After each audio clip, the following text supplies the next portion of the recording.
Hello, welcome once again to Pale Blooms and Beyond. Thank you for joining us today.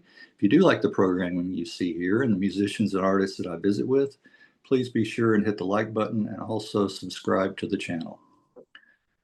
Philip Rambow is a Canadian-born singer, songwriter, and guitarist. From 1973 to 75, he fronted the Winkies with Michael Desmarais. See my interview from July with Michael. Filling out the band were Guy Humphries and Brian Turrington. The band backed Brian Eno in 1974 on his first and only solo tour. In 1975, the Winkies released a self-titled album on Chrysalis. On the day of the release of the album, the band would call it a day. In 1979, there was an unofficial release of a Brian Eno album, Floating in Sequence, which contained 4 songs from the 1974 tour. Over his career, Philip has also played with Mick Ronson, Kirsty MacColl, and Tony Visconti, to name a few. Beginning in 1979, Mr. Rambow has released 5 solo albums, with his latest, this year's I'm an Artist, gaining universal acclaim. There's also a compilation of my guest's work on the 2020 release, The Rebel Kind, Anthology 1972 to 2020. Well, welcome, Philip. Thank you very much, Greg. Thank you for being. Go ahead. You got all. You're close. Playing with Tony Visconti. We weren't playing in the same band at the same time. He was doing Holy Holy, and I played support. And so that's just a very small correction. Okay. All right. Well, take us back to the beginning. You're born in Montreal, right? That's right. Yeah. Yeah. Okay. All right. Do you recall your early childhood growing up? Vividly. Okay, yeah. Good. I recall my life is full of very vivid memories. So, yeah. Okay. Well, how about music in the household early on? Do you remember hearing music? I had the good fortune of having an older brother and sister. So my sister was 5 years older than me, and my brother was 5 years older than her. And I was born in 1949. So by the time we'd moved to our second house and had a little bit more space, music became an enormous thing as it was conveyed into the house by my sister. So when I was 6, she was 11. My brother was 16. So he was a full-on proper juvenile delinquent, actually. Okay.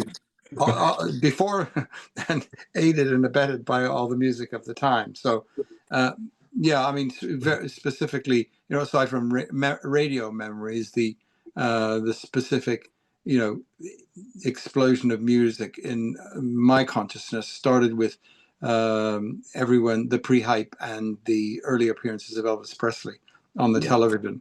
I actually was made aware, probably because my sister thought, and also it just was a geist, that was surrounding the pre-hype of his appearances, first on the Dorsey Brothers show, which I saw, and then again, of course, on the much bigger Ed Sullivan show, which caused a certain amount of hysteria, at least certainly in my sister, and I picked up on that. So they brought music in physically between the two of them by going downtown to, we lived in Outreau in Montreal, and going to one of the big retailers and buying what's called a dansette here in England. I forgot what it's called in America. So I've lived here longer than I've lived in North America. and 2 records, 2 singles, 2 45s that came to the house were the truly wonderful Black Slacks by Joe Bennett and the Sparkletones, and then which is my brother's favorite or choice, and my sisters went for the slushy My True Love by Jack Scott. So Jack Scott, yes. So that was good that you had elder siblings that could share them, buy those and pass them down to you, Yeah, that kind of thing. I just talked to, you mentioned Ed Sullivan. I just talked to Keith Potger. You may not know that name, but he was guy Australian who formed the Seekers and the New Oh, and the New Seekers, both bands. And he talked about, they played on the Ed Sullivan Show back in the 60s. So that's very interesting. Well, was the guitar the first instrument you learned to play? yeah, yeah. The first instrument I tried to learn to play was a tennis racket, but Hey, I'm in the same boat. That's as far as I got. Was the tennis racket. Okay. Yeah. Yeah. my sister recently said to me, "Well, you started life as an Elvis imitator." And I was like, "Wait a minute, no, I've never been an Elvis imitator ever." Yeah. She said, Yeah. "Oh, really? When you were 6 and you took a tennis racket and you started doing all those moves?" Oh, right, okay. You're the first person that said that. I tell many guys that I talk to, I said that was my only instrument I've ever played was the tennis racket, but I could never get it tuned just right. Just something about the strings on there. That's true. But that's funny. That's funny. Well, how about, can you recall one of the first live shows or that you attended, that you went to see band? Yeah, yeah. We had, it was I'm pretty sure it was a guy called Alan Shapiro. And I'm not sure if he had a band name at the time, but one thing he did have was a Stratocaster guitar and an Ecolette, which we were all knocked out by. Proper UK based, imported from the UK. Beautiful sound, and just standing in a gymnasium, with a rope between us and him, and that was a lot of instrumentals. They did pretty much instrumentals, and he was a very talented young guitarist who was a distant sort of member of the family. I don't. At a certain point, he gave up playing the guitar and became a dentist. Oh, is that right? Okay, he switched more, careers. a more reliable form of making a living. But Yeah. one of the things that was big in Montreal at the time were drum battles of the drummers. Oh, okay. And Corky Lang took part, and a guy called Win Vassal.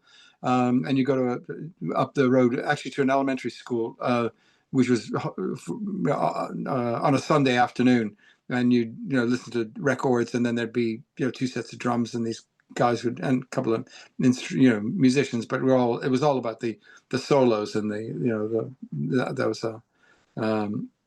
something that was easy entry and a lot of fun. So. Oh yeah. We'll talk about some of the bands around Montreal at the time. Let's say as a teenager, when you were like a teenager, were there bands? Oh yeah, yeah. There were with the British explosion came a lot of imitators. Alan Shapiro, to be fair, was prior to that generation, and going right in with the big instrumental numbers, the Duane Eddy's and that, and Telstar and all these different records. But then there were bands like The Haunted, who I remember, watching, and that was on the back of the British invasion. I think possibly we used to listen to the Beach Boys a lot, and that was a favorite band of me and my friends. But it's really hard to do Beach Boys covers. Yeah, yeah, When yeah. you're 11, 12, 13, 14, 15 years old. You're not even a teenager yet, and you're Yeah. not really going to get very far. Right. Getting the vocals and everything down. Yeah, exactly. Well, how about some French Canadian bands that sung in French, wrote in French? It was I was part of what was called at the time the ruling minority, because although English was my first language, my parents were immigrants from the war, and English wasn't their first language, but it quickly was their second, as opposed to French. There was a divide, and a lot of aggression between French Canadians and immigrants.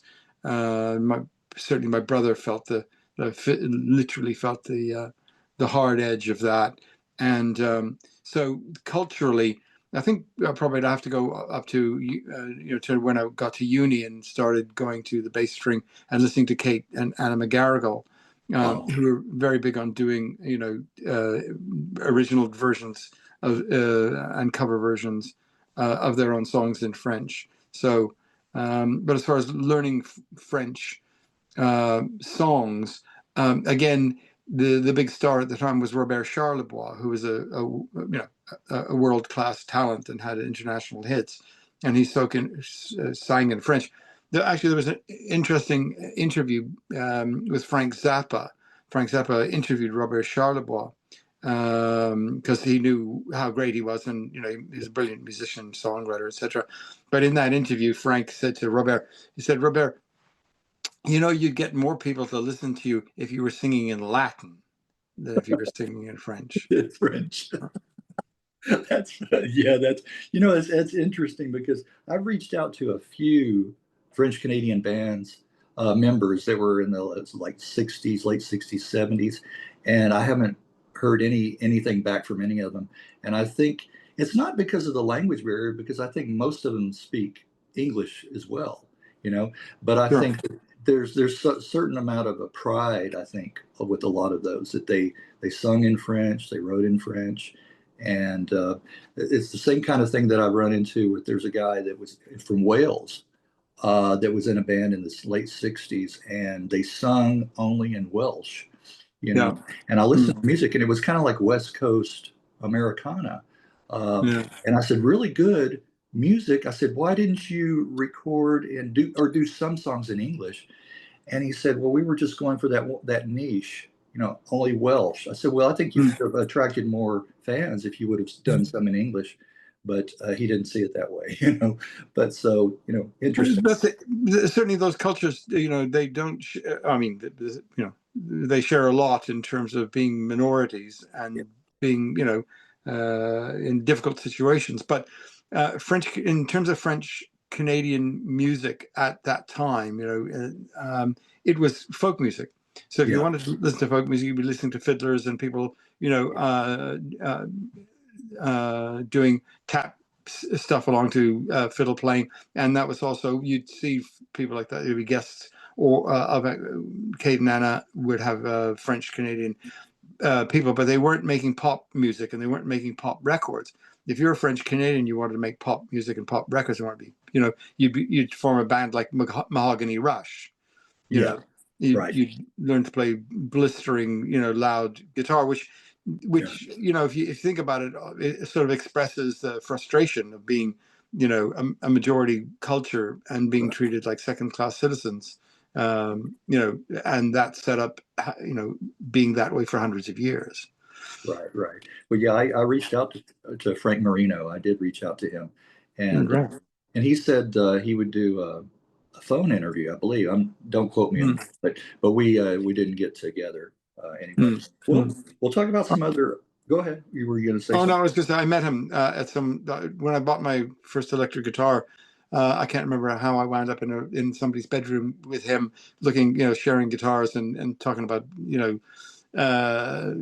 wound and how to wind your pickups and a lot of technical details. And he would, I mean, pick up the guitar and played a bit, and he's an absolute demon, wizard, which was interesting. But yeah, Yeah, I saw him and his band, and also Rush, the band Rush, yeah, back in the late '70s, I guess it was. But yeah, what a guitarist, like you said, and really carrying on that Jimi Hendrix tradition. I mean, yeah, you can yeah. definitely hear that influence in there. Well, well, talk about a few more influences for you. Sure. Yeah, I was going to say, Montreal was a fantastic city to grow up in. So much influence, of everything that was going on in North America. It's a different country, but there's no border there in terms of musicians crossing up, crossing the line. And it's just a circuit town. So Montreal and Toronto, where I moved after I left Montreal, um, Yeah. everybody played there, and the list, is fabulous in terms of seeing people on multiple times, like Muddy Waters or Sonny Terry and Brownie McGee. So Yes. this is just before I left Montreal. going to see Reverend Gary Davis at the Hillel House in McGill University in a audience size 30 people, and right up at the stage. Yes. So Little Richard a couple of times. I mean, Montreal was a fantastic city, culturally. They had licensing hours and a great sort of corrupt element of mafiosa wanting to make money out of anything, Yeah. which meant very good strip bars. Not that I ever went to them when I was No, young, no. but Yeah. there's a lot going on. There's a lot of money to be made, and there's a lot of venues, and there was fantastic, music. I think let's see, there's a Sun House. There was also one place that was worth mentioning for more folky and stuff than rather than blues, because the Yeah. blues guys were on a circuit that that had been built for a long time. There's a particular club called when I went to it, it's called the New Penelope, and it was downtown near the McGill campus, and that was a fantastic venue, room for about 75 people, with a stage awkwardly put along the side. But I saw Frank Zappa with the Mothers of Invention and Jimmy Carl Black twice. I saw Tim Buckley twice. Oh, I was surprised to read something recently about Jesse Winchester, saying that he was lived in Toronto, that he came as a draft dodger to Canada. I thought he lived in Montreal because he played the New Penelope, and I saw him there at least 2 or 3 times. So it was just amazing. Easy access to great musicians who played their asses off without any care of being in a big hall. The first act to play a big hall was not coincidentally Bob Dylan, who appeared on the infamous Booing tour and played in the Place des Arts, which was the opera and concert hall that was a beautiful, beautiful room acoustically, that was built for Expo 67. yes. So it was open before the expo, but so in that 66 tour, the all of the, and there was also a great scene in Montreal of Yeah. talented musicians with Chaim Tannenbaum and Pete Weldon, Jerry Weintraub, and Kate and Anna, obviously as the jewels in the crown, Penny Lang, Dane Lankin. It is a great folky scene. Yeah. And everybody loved Bob Dylan and adored him, and we could not, for the life of us, understand how anybody could go to a Bob Dylan concert and boo. Right. However, the heathens in Toronto the night before, Yeah. they had to turn their backs, so and people were throwing bottles onto the stage. It made for it was a fantastic evening seeing him there. But that was the first occurrence of an act that played in a big hall. Everybody else were happy to play in small, boîte à chanson. I saw Miles Davis play in a place called the Black Bottom, Oh, which he did as a favor to the guy who owned it, because during that concert, in which he had a fantastic band. He stayed in the dressing room the whole time and came up and played some amazing stuff for about a minute or two before the end of the set. But everybody came to play there. Now, I mean, yes. Expo 67 even expanded it on Yeah. on a mass scale. There were big stages. Booker T, the MGs, Ray Charles, Maurice Chevalier. Yeah. Montreal's a very, very That, rich cultural that was capital. that was when going back to the Seekers. That's when they played for Montreal Oh, for the expo, oh, because great. he told me that Ed Sullivan did his show from Montreal for that particular event. Yeah. Well, how about Gordon Lightfoot? I've never seen Gordon Lightfoot live. He was Toronto based. Yeah. Obviously he had hit records, and everyone knew. But when I moved to Toronto in 1969, just at the end of '69 into '70, and he was already a superstar, really. The only I saw people who played in his band, playing in other people's bands. But I did get to see Ian and Sylvia, Ian Tyson and Sylvia Fricker. Right. Who, That would have been some, yeah. yeah, that was amazing. Because I had Ben Keith playing slide guitar. He became, he helped Neil Young after that. But yeah, it was. Then Toronto in itself became another explosion. Basically, things were going badly in Canada, in Montreal and Quebec, as far as the tension and the aggression of the FLQ, the Fédération pour la Libération de Québec, which was a terrorist organization that became more powerful and started to undertake bombings and kidnappings, which all that came to a head in 1969. But in the run up to that, in 67, 68, people started leaving, and the New Penelope closed, and a lot of gigs that were available to a young singer-songwriter like me started to disappear.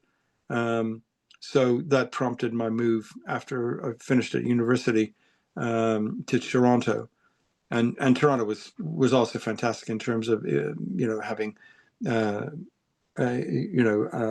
fabulous bands. Buddy Guy and Junior Wells were repeat customers. Of course, the Ronnie Hawkins, the Hawk Nest was still going.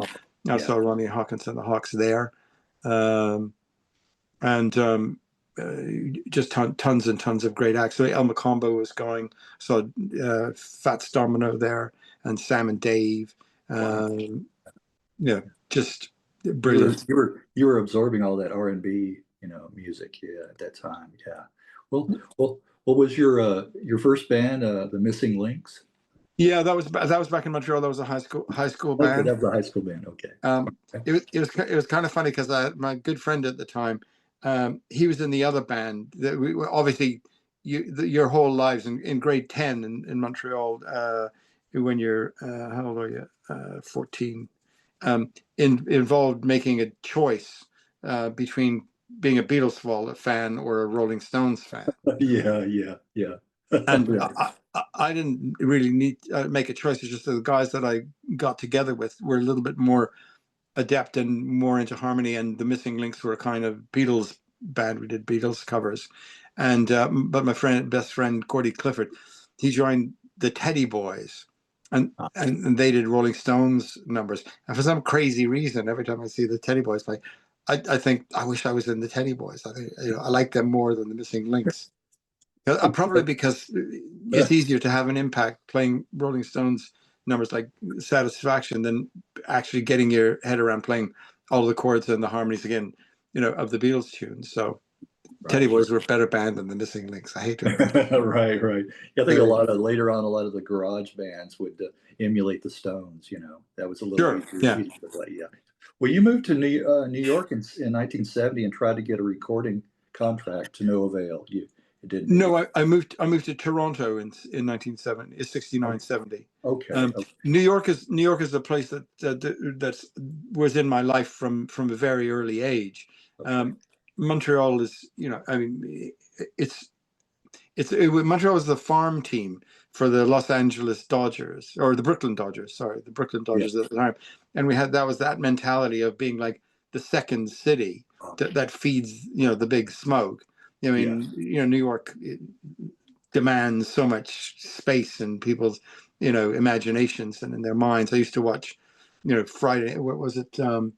You'd on television in Montreal. You'd get votre soirée de lutte. In French, we'd get wrestling on Wednesday night, but boxing from Madison Square Gardens on Friday night, and then you get the Ed Sullivan Show on Sunday as well, all live. So we used to have cousins. I went to New York for the first time, in fact, in 1961 with my family. And even at that time, I was aware of, what was, the Greenwich Village vibe. And I'd go to New York any Christmas or Easter that was available, because my older sister, when she graduated from university, she got married young, and her husband was going to Columbia, and she got a job in New York City in Manhattan as a teacher. So I had a place to stay if I'd come down to to visit her, and that was more. I mean, in New York, the folk scene had kind of gone by then, and people were moving to L.A. By the way, Complete Unknown. The film was fantastic. It really brought me back to the time that I was a kid in New York on those streets, going into all those clubs and coffee houses.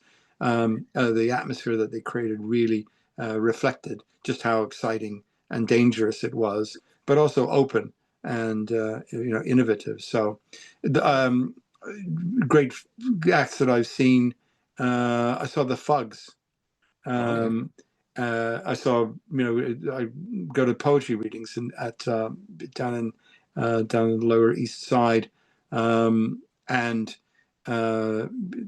Sam Shepard played drums in the Fugs on the night that I saw him at on Bleecker Street. So Ed Saunders and Tuli Cooperberg, I went to see them do poetry readings, in the town hall, and just any time that I could, I'd be in New York City, albeit thinking, here's the Cafe Wah, and there's all these photos of Bob Dylan doing open mic nights. At a certain point, I was too young and I wasn't ready to do anything. But then by the time I was, able to, and I was doing gigs, there was no point. I don't even think they had open mics, and it just seemed to be there was no excitement. There were big acts playing, in those towns, in those venues, because it had developed, and I didn't really get to do many gigs until in the second iteration after I moved to London and came back in the punk days, when CBGB's and Max's, Kansas City, were going. The first time I went to Max's Kansas City, it was as a punter. I wanted to see Debbie Harry, see if she was working as a waitress, and she was. But I was 16 and they kicked me out. Yeah, you're too young. Yeah. Well, Muff Winwood must have gotten one of your demo tapes. He liked what he heard. So you relocated to London in '73. Is that right? Correct. Okay. Yeah, that's right. I mean, I was in Toronto. I wrote all my first songs, and I did my first demo tape, and that's what he heard. It had gone around. I was taken under the protective wing of Jack Shechtman, who's also sometimes known as Jack Toby, and he was getting. I helped him get a record deal with Columbia. I was playing guitar, and David McMorrow was playing organ for this. This is in Toronto. That we had a wonderful time doing that. Being flown to New York and doing demos, the final demos before Jack got his contract. That was during the concert when the concert of Bangladesh was on, and we got to see that. The record company got us a couple of tickets for the afternoon show, and it was so wonderful that Jack, who had gotten some money, I think he got part of his advance, then bought some hawkers tickets, and we went to see the night show as well. He paid for tickets for me, which is great. Okay. But so that idea of getting the demo done, we recorded with Jack in Nashville for his album, and when those sessions were finished, his managers had an interest in that tape, and they got me some interest at Fantasy Records, John Fogerty's, Creedence Clearwater's label, and I went. They flew me down to do an audition, specifically for Ralph J. Gleason, who was a great jazz critic and one of the great critics in America. He had his office at Fantasy Records and was a sort of ad hoc part-time. They don't have to pay him A&R man, and he liked the tape, and I went down there and I did a solo performance, so Ralph liked it and said that recommended that they sign me, but they wanted me to move to Berkeley And we sort of escaped, really. It was a good idea not to sign with Fantasy Records, that it turned out, because the people there turned out to be terrible crooks and gave John Fogerty an unbelievably hard time, owning his music and stealing it from him under their noses by, whatever that happened. So the guy who was at Fantasy, Brian Blevins, who's a PR guy, he was English when he was working there, and he kept hold of that tape, and he moved to London, played it to Muff, and Muff said, yeah, when he comes to town, he can come in and do a demo, use this Basing Street Studios. That was a bit bizarre, because although it seemed that you think that Muff liked it, and I would assume he liked it to a certain extent, but he didn't seem to act like he liked it very much. Oh, really? Yeah, when I met him, he was really seemed to me to be very cold. He was reluctant. I had my acoustic guitar with me. I was traveling to Europe, and I hadn't moved. I was, visiting. I played at the estate of Brian Blevins' flat in Portobello Road, and that was nice. So I was sleeping on people's couches, basically. Yeah. And so when I said, well, I got my acoustic guitar, but just to, the songs that I'm going to do need some electric guitar, like on the demo, but I haven't got one. And he was like, yeah, well, I said, would you hire me one? He went, okay, you can have you can have a couple of hours, next week on a Wednesday, but you've got to start early. It's like you got to start at 9 o'clock. Oh, wow. I was like, yeah. Oh shit! I'm staying somewhere in North London, so I'd be up at 7. Right? I'd been living in Toronto. I mean, Toronto's where I transitioned my life into being a musician. I could play in the pubs in Toronto, or the bars, not pubs, and doing so, like waking up at 7 o'clock in the morning to go and do a demo at 9. I thought, how am I going? I need to create an atmosphere here for myself, like to feel in the groove. So in the groove, yeah. I bought a little eighth of scotch, and on the bus going down to the Notting Hill Gate, I managed to, which I'm not sure helped. You're not, maybe not. Arrived that early too, yeah. So I don't know what Muff saw or didn't see, but I never heard from them ever again. And they, I did the tape, and I still have the tapes, and so some of the good songs are good, but I think they couldn't see. Also, they were signing a lot of guys with big voices, R&B things, Jess Roden, and Frankie. Well, they didn't sign Frankie Miller, but that kind of thing. There were hard rock bands coming up, and that's not. It's not my style of singing. That's so I didn't. I don't think they saw a way for me to fit in. Right. Well, how did the Winkies form? How did you guys get together? What I did was I kind of was that trip to Europe was a soul searching thing. I had from a very early age, I picked up the guitar when I was 9, but I also took acting lessons, and I did that together all at the same time, and I had to make a decision. I felt when I left uni, because I wanted to be a musician, I had to make a decision not to be, an actor, and to concentrate, on being just playing music. So going to, when I went to London, I did that demo, nothing came of it. And I had, I had a couple of phone numbers. So I went to Paris, for a month and a half. And that was a rich but different kind of cultural experience. And at the end of it, I thought, I really do want to play music, and I want to continue doing that. So after having been in London, as the beginning of that trip, which was all about pub rock, I thought, well, I better go back to Toronto and get my Telecaster out of Hawk, because I'll put it in a pawn shop to pay for the ticket, and I'll continue, with the musicians that I've got there. There's an existing setup.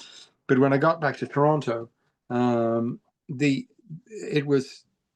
missed London so much. It was so small, and it was so. But compared to the, arriving in London at Victoria Station in 1973, with this just absolutely mad, multiracial, multicultural society, people from all over the world surrounding you. That's an important point to make, I think, given the context of things. London has always been,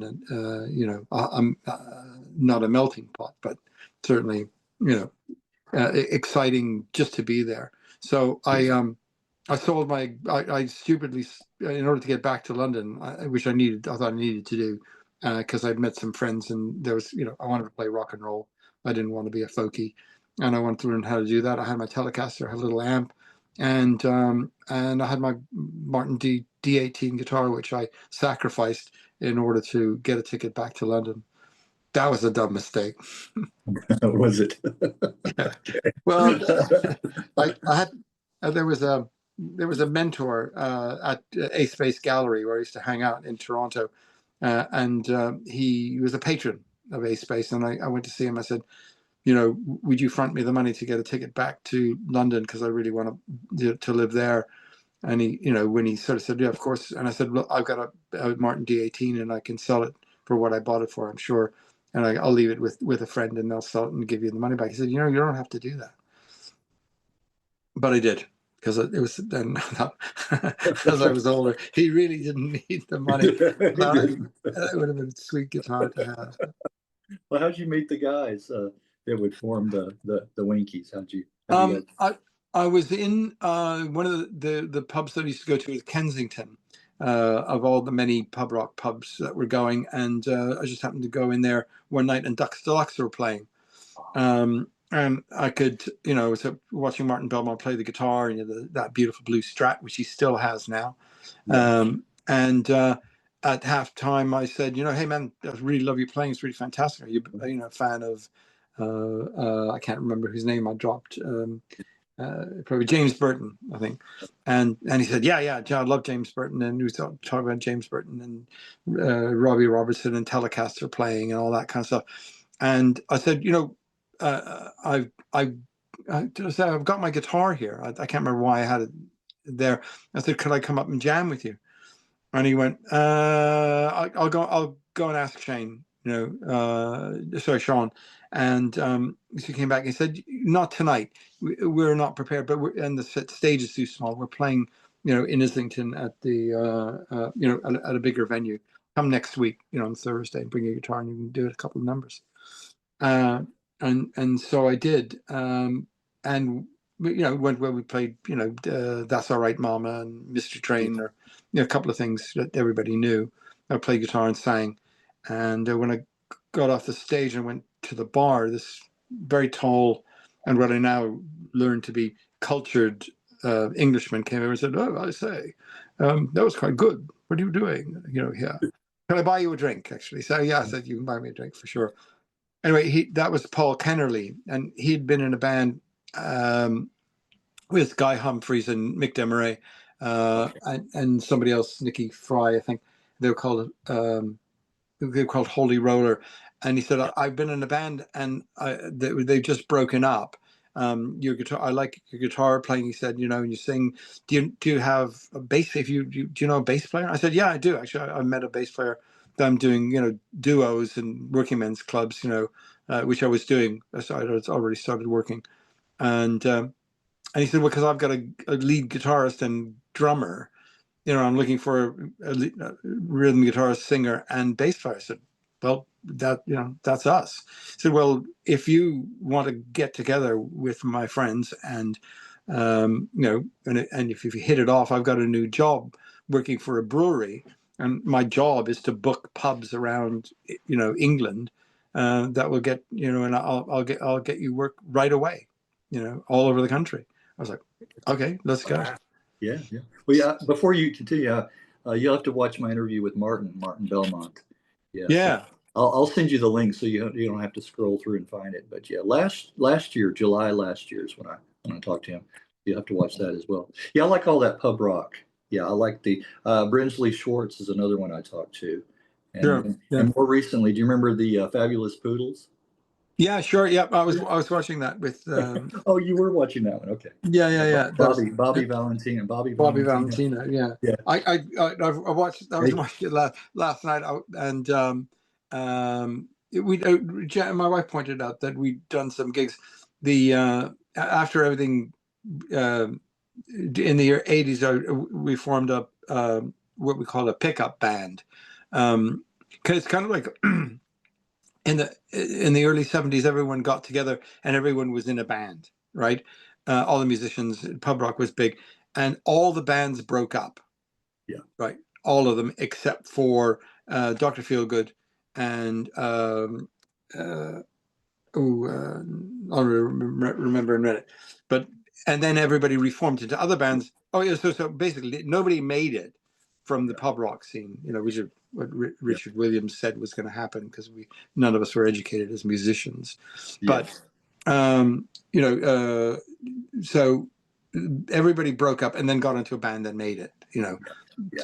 To at another level. So, but that lasted to, you know, until the 80s, you know, sort of a decade of everybody doing a lot of gigs.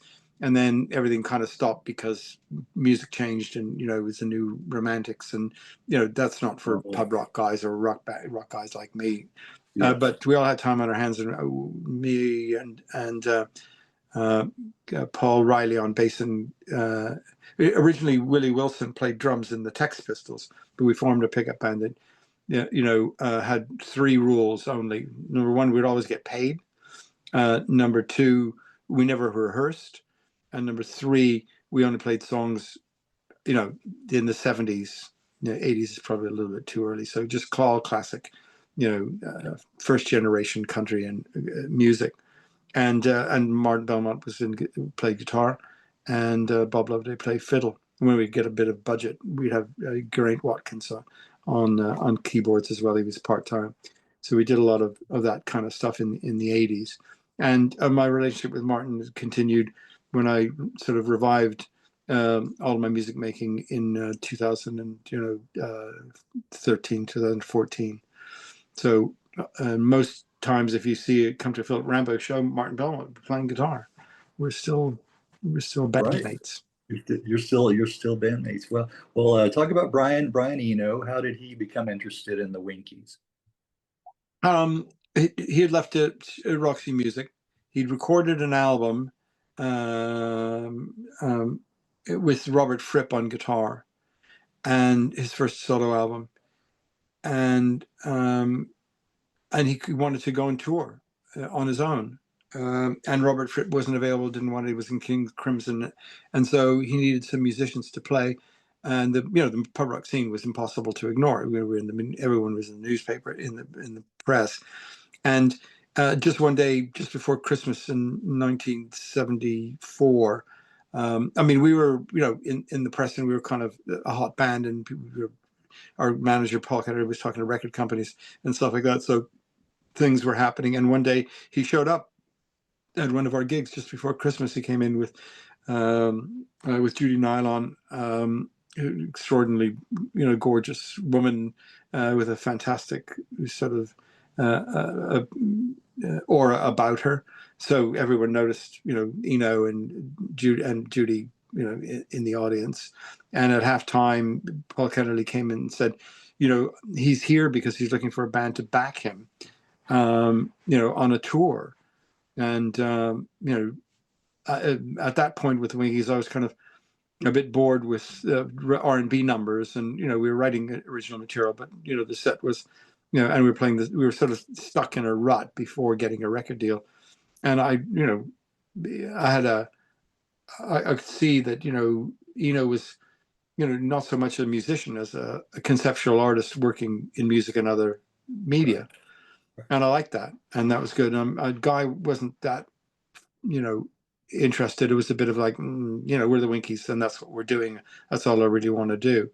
There was a rumor that the other band that he asked us, you know, to do it formally, and Paul quite cleverly worked out, you know, he said, well, we can't stop our careers as the Winkies.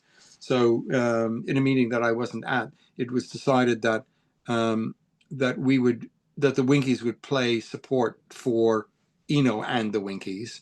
We would build this. Eno was a separate thing.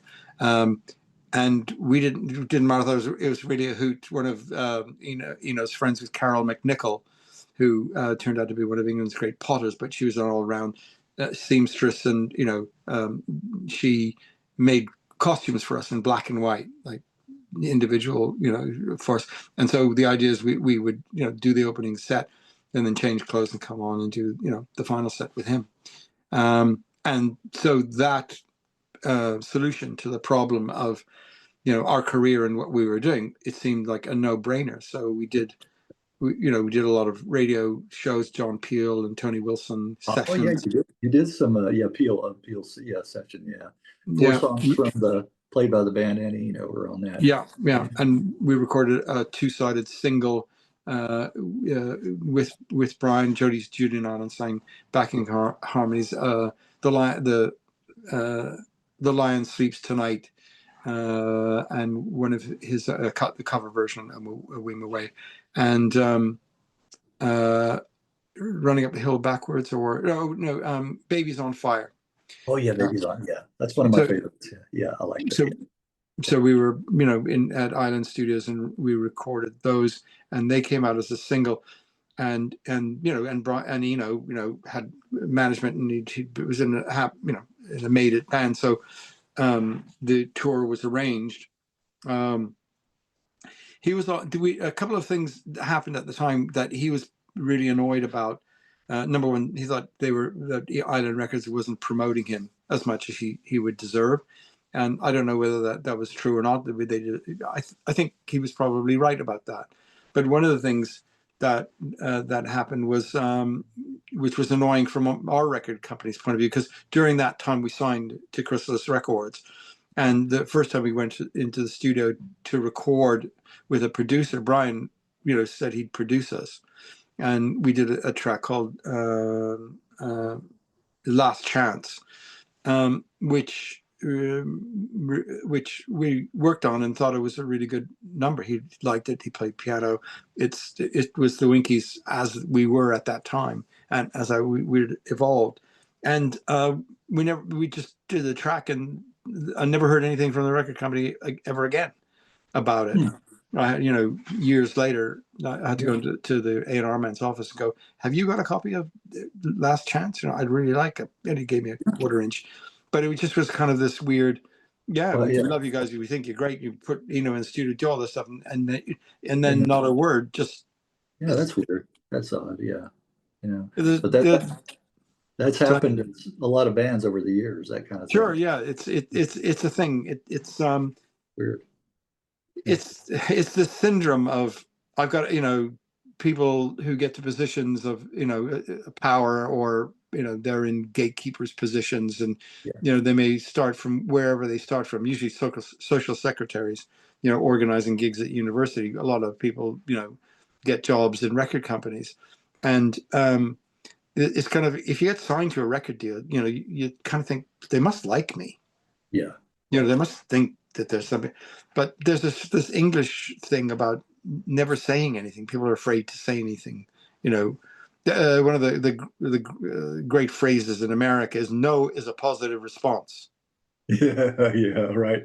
It seems like the English too, like you said, and kind of the unemotional too, the prim and proper, kind of a thing, and not going out of their way to extend themselves, like that. I think there is that. The band recorded some songs with Leo Lyons, who had worked with 10 Years After. Yeah, but it was not completed. The album was not. We mixed it. It just wasn't very good. Okay. We were playing one night at Dingwall's, and it was packed out. It was a really steaming, sweaty gig. Chrysalis had got some film crew over from Italy to do some promo stuff, and in fact, the fire marshals showed up at this gig at Dingwall's, the Winkies at Dingwall's, and threatened to close the place down because it was so packed. And they had never actually got a legal limit attached to the club, but there was on Monday morning after we played there. That notwithstanding, we were in the dressing room at the end of the set, and in barges, this crazy man, this absolutely raving, wonderful lunatic, Guy Stevens. His hair, eyes, and just kind of going, "You guys are fantastic. absolutely brilliant. It was literally kind of foaming at the mouth. We're gonna make records together. They're gonna be great, and they're gonna be fucking huge. Yeah, yeah. And we were, and everyone was like, "Oh God, Yeah, who is this guy?" And then you find out who he is, and you go, "Okay."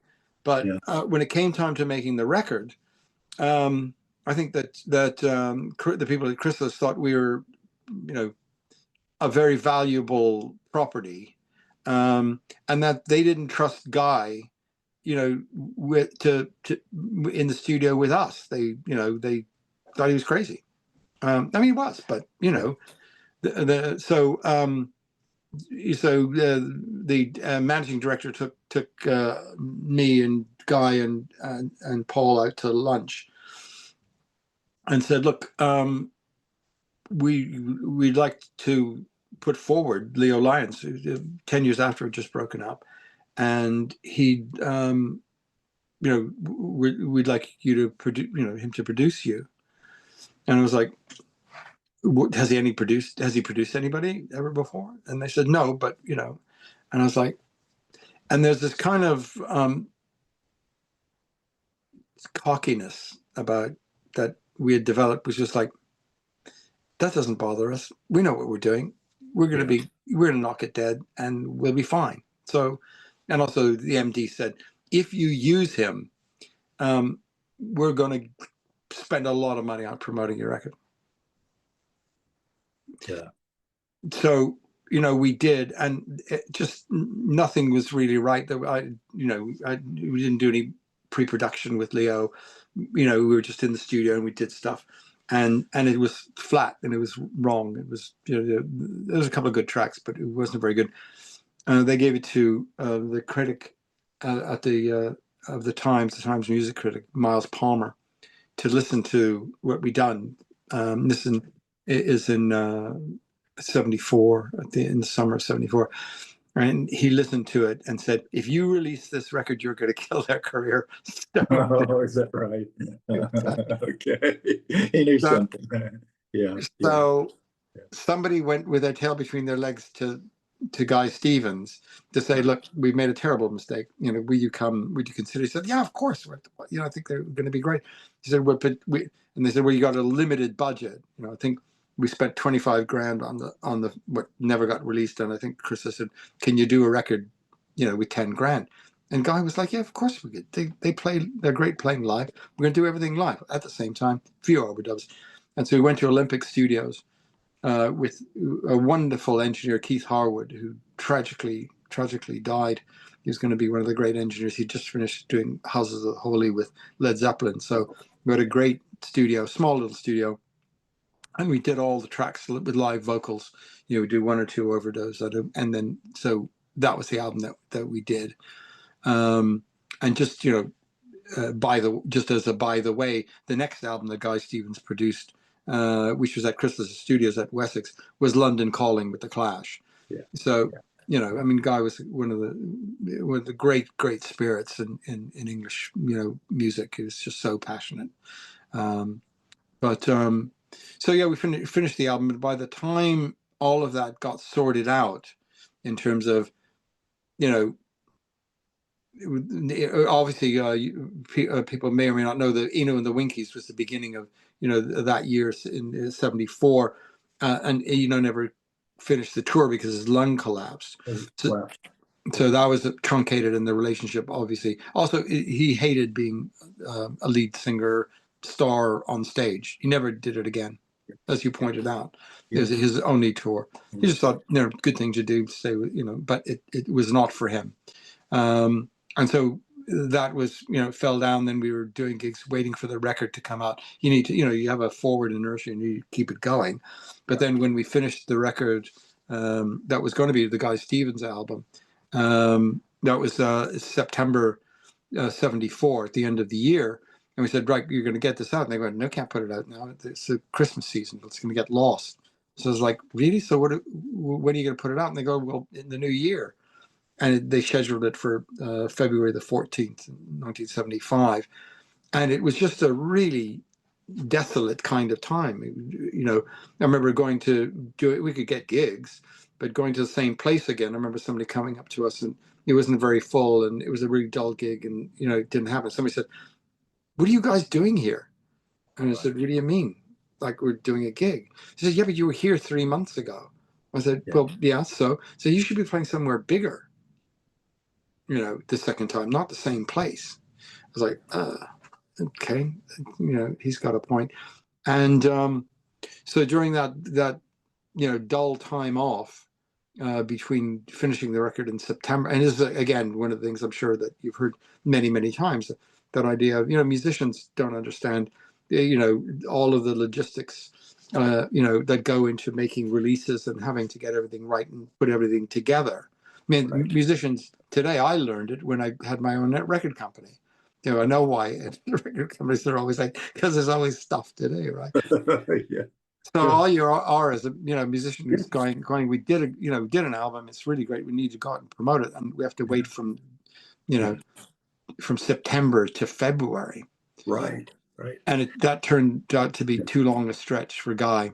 You had lost momentum, like you Yeah, said, and totally. the timing has so much to do with it. Like you said, I've talked to, like you said, so many musicians that say like we were already doing another album, working on something else that was different, moving Yeah, forward, and then they're just releasing the last. yeah, and have to go back to doing that old stuff because Yeah. yeah. So, that kind of thing. Yeah. Well, you guys called it a day on the day of the Guy, release of the album. Yeah. Guy Humphries rang me up Yeah. and just said, "Philip, I've had enough." I was like, "Really?" He said, "Yeah, I'm leaving the band." And that was a catastrophe from every point of view. The record company was not well pleased, and but I had, well, I mean, there were musical differences in terms of the Winkies is the Winkies, and when I was writing as much as I could, I was doing a lot of writing, and a couple of songs that I liked were kind of like not Winkies songs. And they weren't used, and you get pissed off about stuff like that. But I had songs, and Chrysalis put me in the studio to do some demos and see whether they wanted to go forward with me as a solo artist. And one of the first, and we did, so everything was like kind of better. The president of Chrysalis sort of went, "No, we like Phil and we're going to go ahead with them." And so they did, and we did one single, and again it was called Demise, and I could use a different kind of instrumentation thing than what it was limited to with the Winkies, using Jamaican pan drums. And it was a song that was deemed not a Winky song, so I got my own back, a Pyrrhic victory, by virtue of the fact that when Demise came out, John Peel liked it, Radio Luxembourg liked it, all the indie stations thought it was pretty good, and it didn't sell 3 copies, you know. Yeah. And that sort of put the nail in the coffin of my time with Chrysalis Records. In 75, and then going through the bleakness of England in 1975, that long year of, doing Demise and getting things together and recording was good, was good fun, and that was all right, but it was leading nowhere. I got a new manager, and he said at a certain point, said, you're at your end of the tether with these guys. Yeah. And that's when I decided to leave London and go to New York, New York.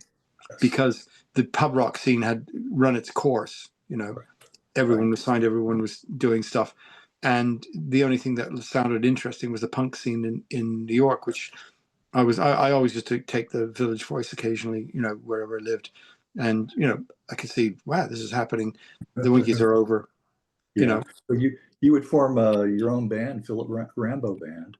Talk a little bit of how the CBGB scene was in Max's Kansas City. It was the vibe was an extension of the vibe that I got into in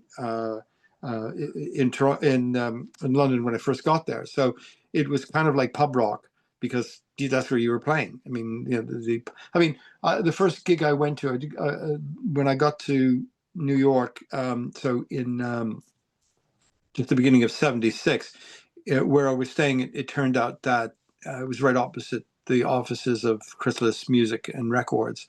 They were in an apartment on East 65th Street, and they still considered me to be an artist on the roster. You know, I'd signed publishing and records with them. So I remember Roger Watson took me to see Handsome Dick Manitoba and the Dictators in Long Island. Yes. And so we took a limo to Long Island, and it was a big crowd. You know, it was a big venue, and I was like, yeah, these guys are happening. This is good. It's kind of like what the Damned. What they sounded a bit like the Damned. So it was just a very, very, very exciting time in New York. You know, the folk scene, didn't exist anymore. And I found that I was in a position where I did have, I had some demo tapes from the music I'd done in the studios for Chrysalis. I remember going into one of the clubs on Bleecker Street and saying, I'd like to get a gig. Is there anything going? And they said, have you got a band? I go, no, I'm a solo artist. Have you got a tape? Yeah, I've got a tape. Here it is. And I gave the guy a tape. He said, come back next week. I'll listen to it. And when I went back, and it was one of the big productions, song called Sweet 15, that's on my compilation, but Chrysalis didn't want to release it.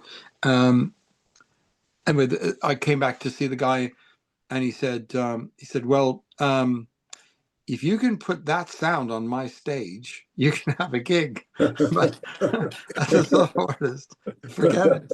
Yeah, all right. Well, but that was not what Hilly Crystal said, right? Oh, okay, yeah. He was a lot friendlier, and so what happened was I fell in with a piano player. I can't remember how I met Tom Spawn, but I know. I think I was doing an open mic thing, and he was in a band, and he was a piano player, and he had a room in an apartment, residential apartment up in West 50s, and he had a room that he needed renting.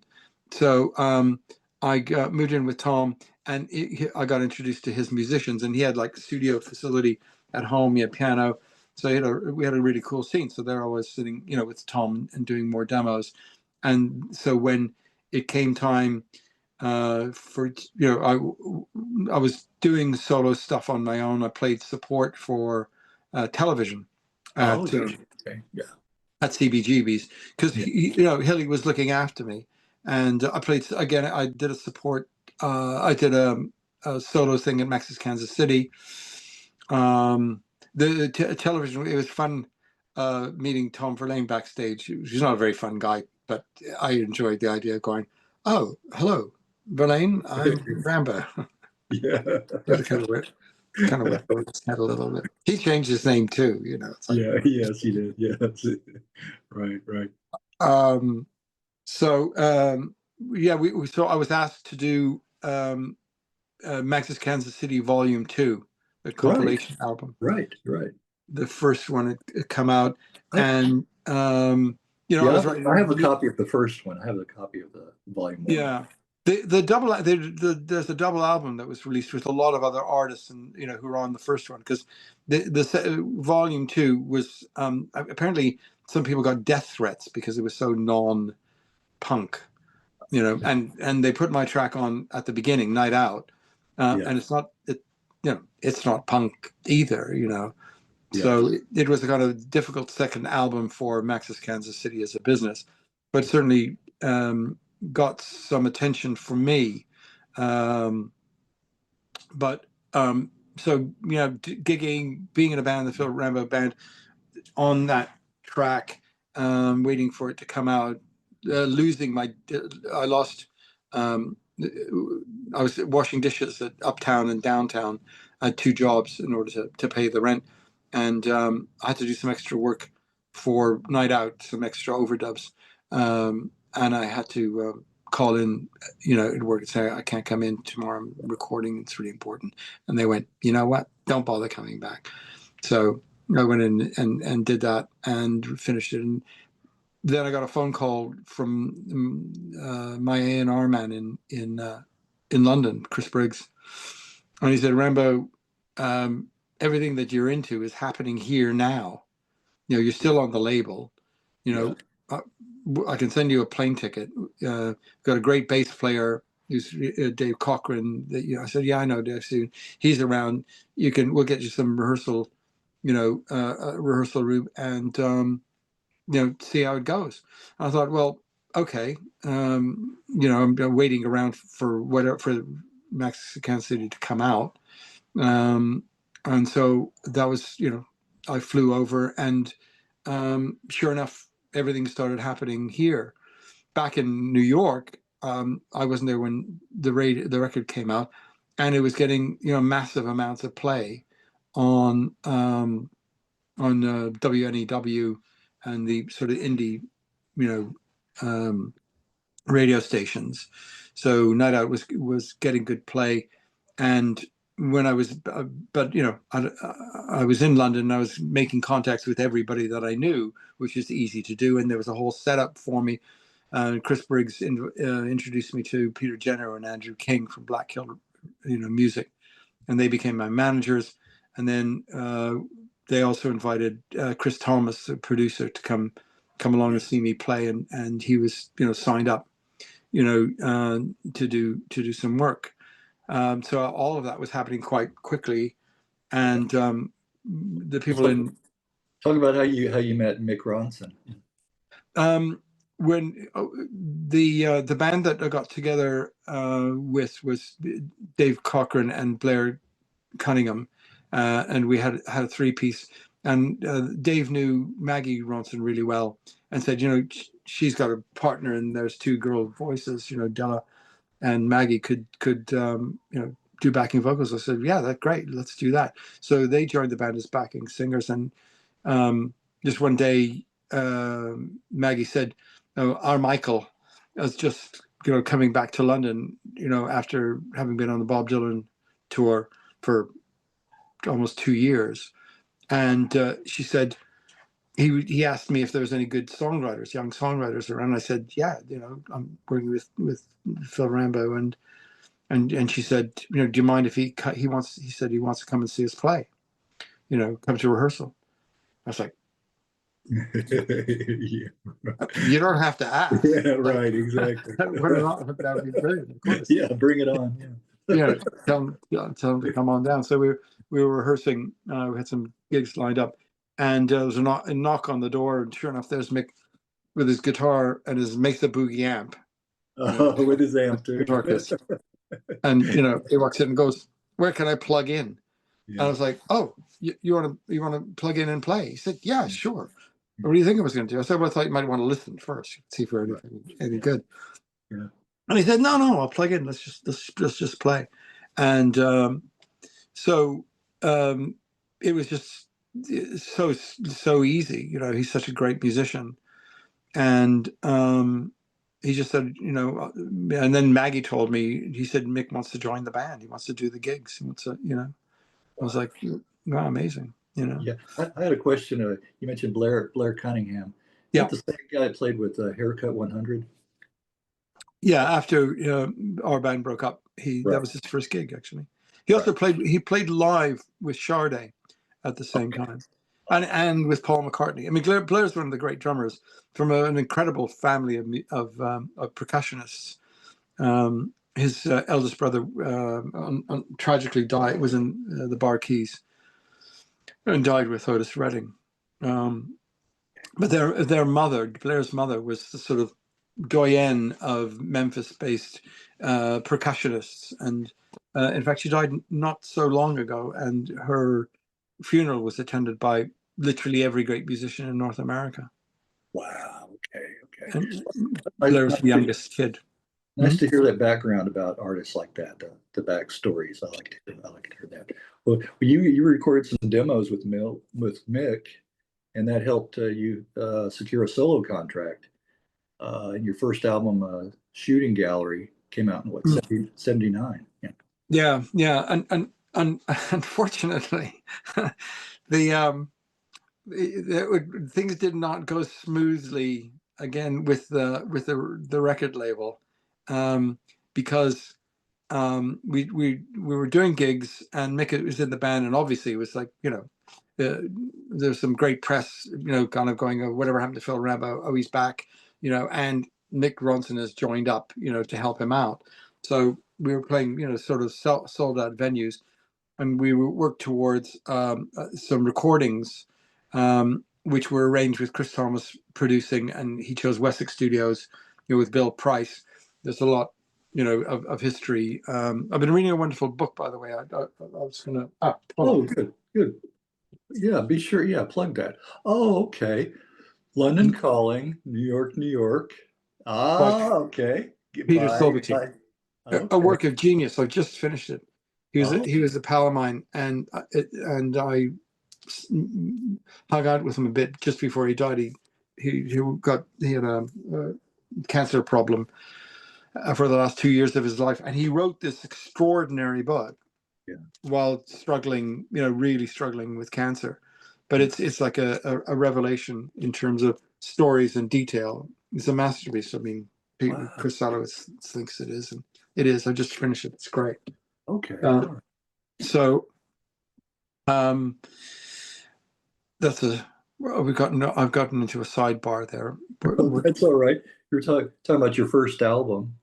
Right. Yes. Yes. So so we had dates booked. Mick had to go off with Ian Hunter to New York to do a couple of things, and we were left behind preparing for the recording sessions. And he flew back, brought me my amp from New York that I bought there. Great, lovely Fender. Came in the studio carrying it. Yeah. I'd asked him to bring it from my apartment, from Tom Spawn's house. I said, "Can you organize it with your managers? Get a flight case, and then get some roadies and pick it up and put it on the plane." And he comes in with the amp, this big 4 10-inch speakers amp, and he puts it down. He's followed by Susie, his wife, and in her arms was their baby. It was Lisa. Yeah, and I was like, she didn't look too happy about it. Yeah. And he said, "I'm really sorry." I said, "What are you sorry about?" He said, "Well, I went around to your apartment and knocked on the door to get your amp." And I said, "What about the case?" He said, No, fuck that. It's just can't be bothered. But when I got to your apartment, I picked it up and the handle broke. Oh man. He said, I'm so sorry. Yeah. I said, "Mick, that's weird." It's like I said, "Where did you put? How did you get the plane? The amp on the plane?" He said, "I just put it in the seat next to me." I said, "Did you have to pay for a ticket? Did you have to pay for it?" He said, No. I just said, here's. So he had Susie, Lisa, babe in arms, and my amp, on one side. Things used to be different back in the day. Yeah. Try doing that now. You wouldn't get by with that. No. Anyway, so the amp would like to have a window seat, please. Yeah. Yeah. So we were doing gigs. We did a bunch of days. Did 4 tracks. We did Fallen was the lead track that sounded the best. Mick did a lot of work on that, and it was pretty finished. In fact, we went into air and did some overdubs on Fallen, and that was like a natural single. But somebody had to, the record company had to listen to what we were doing, and the managing director listened to the tape and just said it sounds like a thrash. Okay. All right. So, and they went, "Yeah, that's it." I was like, Mick Ronson, and I read something. I was just going through the old press clippings. There was somebody in a review of us, the Ronson, Mick Ronson, Philip Rambow band, playing somewhere, and Mick was overheard talking to Chris Wright, the president of Chrysalis, saying, I can hear what Philip's second solo album is going to be like, I've got that notwithstanding, they thought they knew what I should sound like, or they, whatever it was, we were just on completely different paths. And they stopped paying me my £10 a week. And Mick went off to New York, and I never saw him ever again. Never saw him again. Wow. Never worked with him again. Well, unfortunately, that's what happens when record execs are in control. A lot of time, yeah, that happens. They thought they knew better. Right, right. You know, it's So so backwards to me. You know, it, talking to you guys, it's so backwards to me. Leave it in the hands of the musicians. You know, they're the ones creating it. You know, they know what they want. You know, but you know, it's where the money, money talks, right? Well, Ellen Foley would record a couple of your songs. yep, Mick was completely responsible for that. When he went off to New York, he talked to Ellen about me, because he got the job with him and Ian Hunter. Ellen had a fantastic career path going. She was the featured singer in Bat Out of Hell, so she was able to get a deal. But she doesn't write, and Mick had a plan when he went to New York, which was go to the record company, get $500, go to Sam Goody's and buy $500 worth of all the best albums that were current. Yeah. I didn't have an album out, but he said, you should listen to some Philip songs. And I was en route to a holiday with my girlfriend at the time. So I stopped off in New York and I went in, to the apartment that Ellen was staying in, which was, it was a nice scene because there was $500 worth of albums all over the floor. All over. I would like that. I would like that. Yeah. Yeah. So I sang her Night Out, and which off the Max's Kansas City album, and Fallen, maybe a couple of other things, and she wound up using Night Out as the title track for the album, and Young Lust was the other track that she recorded with Mick and Ian producing. Yeah. So and that was happening while I was in London, trying to put everything together and getting some inertia going. Right. So there was an interesting. You'll be the only person I've told this to, because it kind of was a bit foggy in my memory. I did tell this to somebody else, but you're the first person I don't know well. Yeah. When I was in London on that first part of things going on and trying to arrange things, I used to go to Chrysalis' office and use the phone to make long distance phone calls. And I had one of the guys at Max's Kansas City had written me a letter saying, I'd like to manage you. And, because things are happening, WNEW likes stuff. And, if you want to come back. And, but then I rang this guy, Jeff Blumenthal, I think was his name. And he said, I'm friends with Bruce Springsteen. And I said, oh, okay, yeah. And she said, Bruce rang me to ask, after you, and to see whether you'd be interested in him producing you. Interesting. Yeah.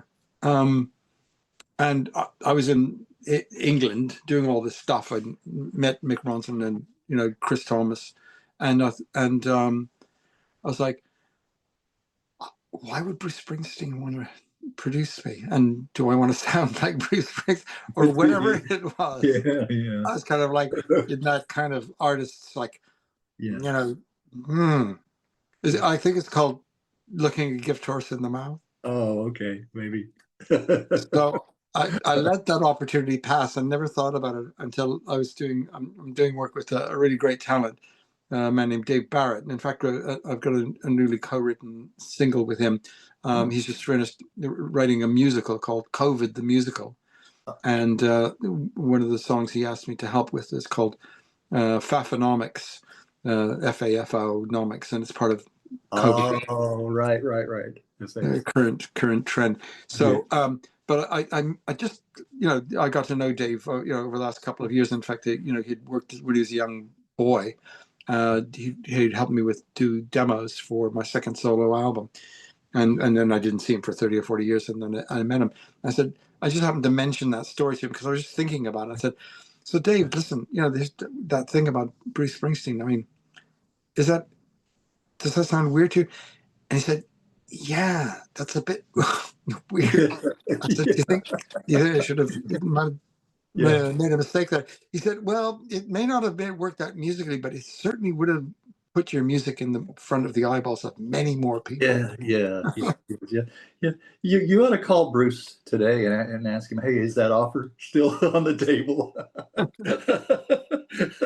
I wonder if he would remember that, you know?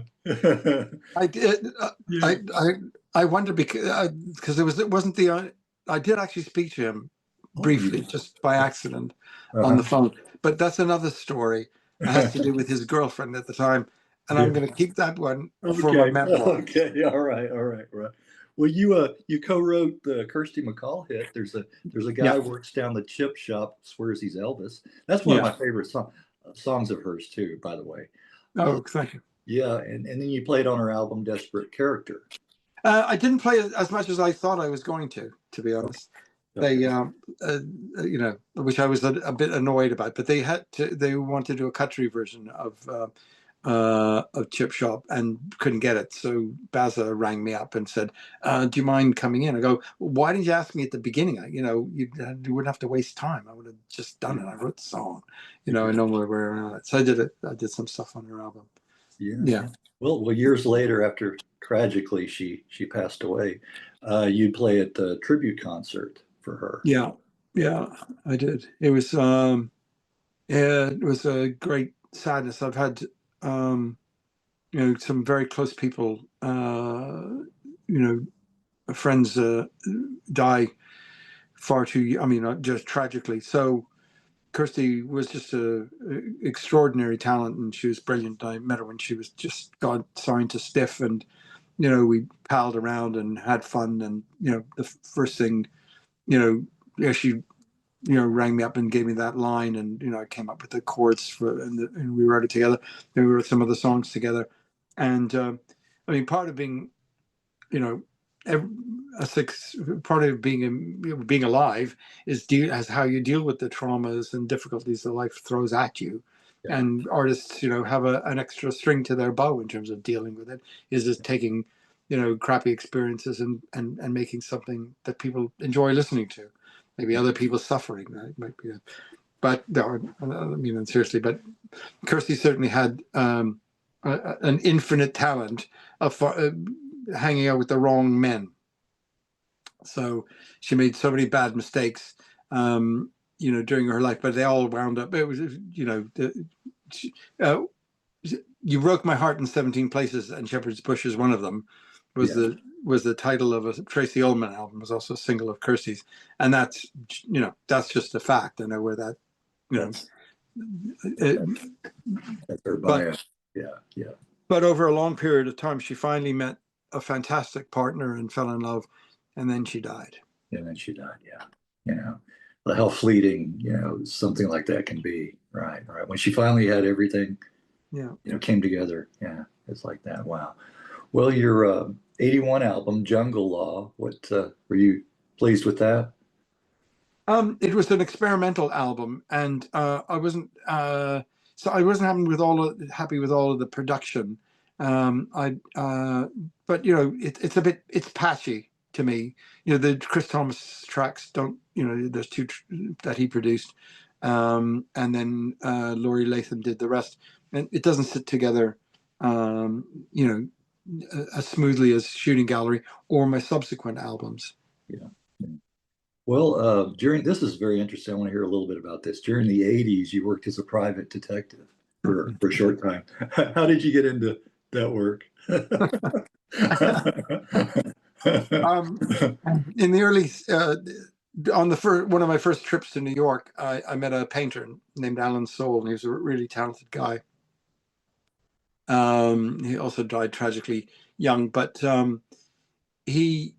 got to know him, and every time I'd stay at his loft or his house, and he knew this private detective, a guy. You won't believe that this is true, and he didn't change his name. He knew a private detective named Anthony Spiesman. That's real name, huh? Spiesman. I think it was Italian. I think he found his calling. So Alan used to do some, sort of gumshoe work for Tony, and get paid, which he needed. He wasn't selling his art, and I got to meet Tony. He had a gun, and we were, he was like that's what he did. Anyway, so years later, I'm sitting around when everything's kind of finished, and to the mid '80s, and I got married, and we spent all the money from the advances from the deals and stuff like that. And I go, Jesus, I need a job. What can I do? What could I do? I thought, well, I could be a private detective. I could. No one's going to ring up from, not in those days, from London to New York and go, do you know Philip Rambow? I mean, and Tony Spiesman would probably say, yes, yeah, I do know him, whatever.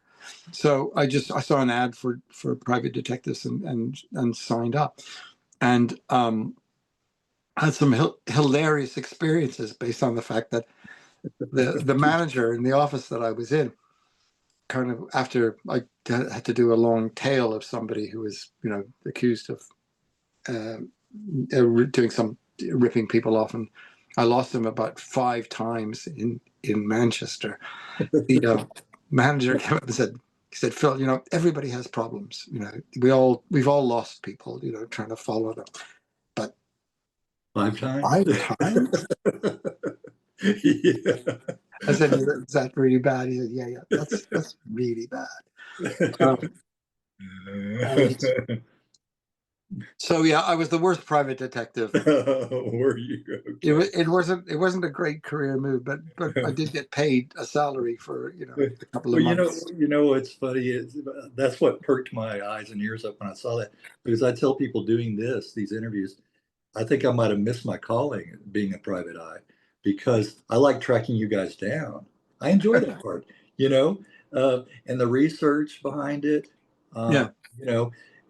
Going either through Facebook, it's a lot easier if you have your own website, but just, contacting, reaching out to people. And sometimes it'll be like, well, I don't want to do it, but I have a referral, or I have somebody that might want to do it. So that's good. That always helps. But just kind of, I enjoy that kind of thing. So maybe I missed my calling, that. So, well, you also. Well, you're probably, hold on, Greg, but you look young enough to you could do it. Yeah, I mean, it's a grown-up person's job. It's not a job for kids. Yeah, that's true. Yeah, that's true. Well, maybe I could start doing that on the side. Well, if you decide to go into that field, Greg, don't use me as a reference. Oh, don't use a reference. Okay. I don't think so. Okay. Sorry, I like you. I'll apply for it, and then they see your name come up. Throw Sorry? it away. They'll see your name come up, and then they'll just throw it in the trash. Well, you talk about the Ronson Fest tribute show. You played at that as well. Yeah. That was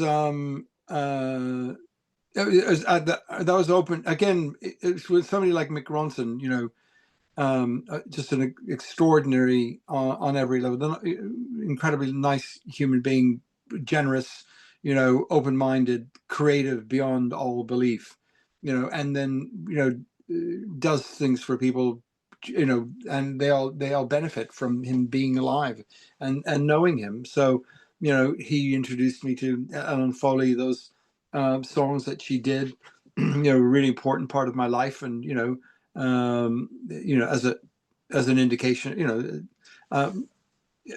having people record your songs is an enormous privilege, so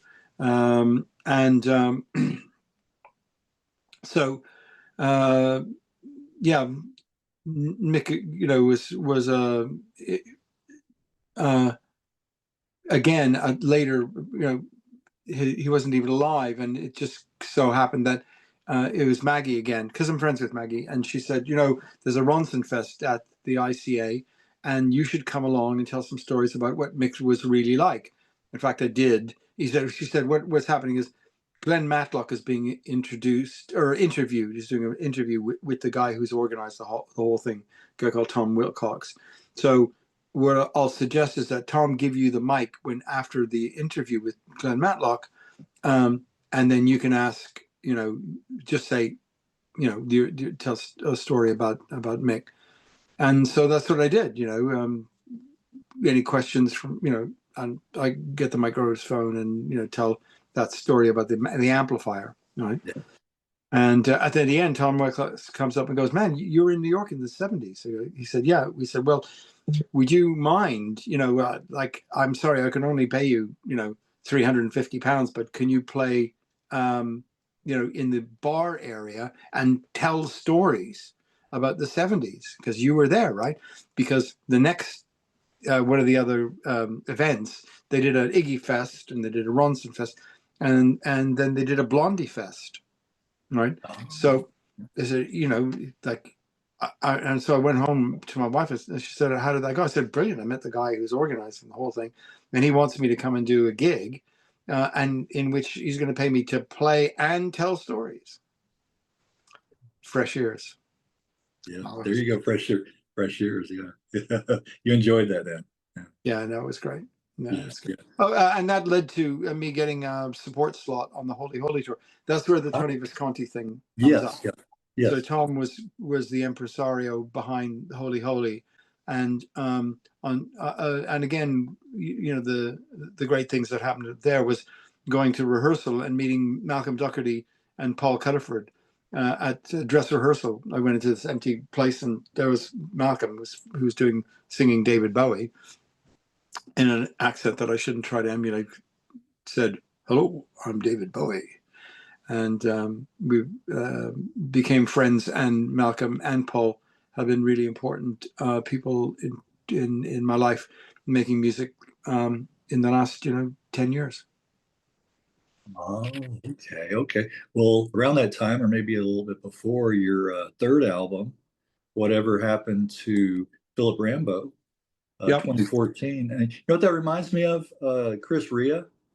He Oh, had okay. that album, Whatever Happened to Benny Santini, from the, yeah. So I thought of that when I saw that title. Yeah.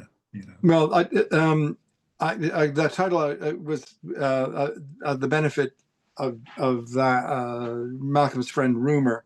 I don't know if you're Rumer's a fantastic singer, and Oh, Malcolm introduced. the Yeah, female yeah, rumor. Yes, yeah. yes, yes. So Yeah. Malcolm's friends with hers. In fact, Malcolm worked with her right at the beginning, was in her band, and knows her really, really well. And it came time we were in a bar, and he reintroduced me, and I hadn't met her before, and she said, "Oh, Malcolm's told me about you. He told me that you were famous once." I went, "Well, actually, not really. I've been almost famous twice." And she said, "Oh, what do you mean?" I said, "Well, every 6 months or so in the press, there'd be an article saying, 'Whatever happened to Phil Rambow?'" Uh, And okay. and she Okay. said, Yeah. "That would, hold on. That's a great line. That'd be a good line for your album, the Yeah. title for your album." I went, Right. "Oh, okay. Thank you very much." Yeah. So, That's where that came from. Okay. yep. Okay. Okay. Well, we talked briefly about you working with Martin Belmont. Still working with him. Yeah. Yeah. Yep. Yeah. And I'll send you that link after this too. For Cool. that. And then your fourth, Canadiana, Yeah. 2020. That came out 2020. Yeah. Yeah. Yes. Canadiana, it came out at I really like that album a lot. Paul Cuddiford produced it mostly, and got some great players on it. Martin plays guitar on that, and it was finished in time, and it was released by Fretsore Records, and I had it all organized. And just at that time, Malcolm suggested I go and see John Reed at Cherry Red Records, who agreed to do a 3 CD anthology of all my work up to that point. So that was ready to go in 2019. So I had a album of new material, a triple CD that was being released, and then a whole bunch of gigs based on all the gigs I was doing before, in that with Holy Holy and that. So things were sort of building up, and I thought, hey, maybe I'll be able to make a living as a musician again. Without having to be a private detective. Yeah. And and then that was all ready to go. I had gigs booked. I had a really great PR guy and who was setting up got bookings in north of England and Scotland. And then COVID happened. The whole thing just. I was going to say, right, that 2020, right then. Yeah. Wow. Yeah. Yeah. That would have been a good year, or it was up until that point for you with the Cherry Red and then the solo. Yeah. Yeah. To be fair, the amount of damage that was done to what I now laughingly refer to as my solo career has never really recovered. It's things, time moves on, and so it's really hard getting gigs. The whole thing is just so difficult to monetize for people. Yeah, and with the streaming and everything, that just kind of really hurt so much, musicians. Well, this year, the new album, I'm an Artist, has garnered some great attention and reviews. Yeah, already. When did it come out? What month was it? It came out in right at the beginning of the year, in January, end of January. We put out a series of singles, and I was really, I really liked doing the album. It was started during COVID. One of the things that did happen when all the gigs stopped was I didn't stop, writing and playing, and I basically did all of I'm an Artist with me and Malcolm Doherty playing. I'll do all the guitars. We've got a couple of guests on playing guitar, but basically I do the tracks and send them to Malcolm, and Malcolm whizzed them into shape. Malcolm worked on Whatever Happened to Phil Rambow as well. So this is a third album that, he's been involved. Same thing with Paul. So they were all, the whole team was set up, but we did it over a 4-year period of time. You're sending files back and forth. Yeah. All right, Philip. Well, it's been very enjoyable, and I want to thank you again. You're welcome. Thank you.